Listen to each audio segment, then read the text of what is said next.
wanted to make a brief mention about the fact that winter solstice happens in June. This year it's going to be the 21st of June. It's the shortest day of the year.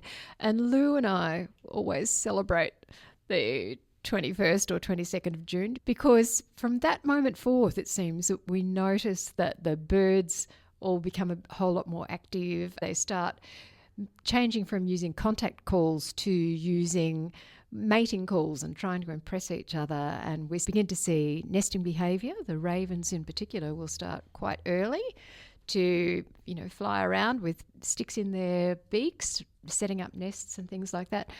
But one of the things I realised when I thought about it is that many of our animals are nocturnal, and so for them the winter solstice is actually kind of bad news. They really like long nights. They can be out foraging for much longer during the long wintry night. And so it's not always good news for everybody. I also learnt that in other parts of the world, I didn't know this. This is one of those, I'm embarrassed to admit that I didn't know this until I reached a certain age.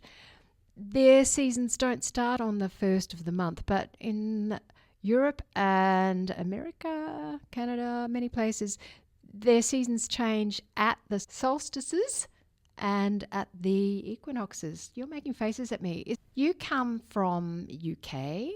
When did your summer and winter start?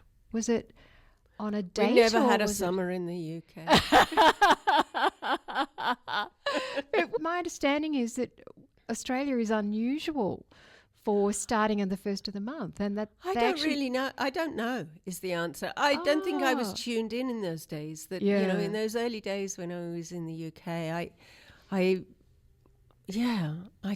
all I knew was that it was cold and grey, and it did warm up a little bit sometimes in July and August, and it got a bit windy in September and October, and the rest of the time it was just freezing cold and pouring rain. And so I brought you out didn't like here. the weather in the UK.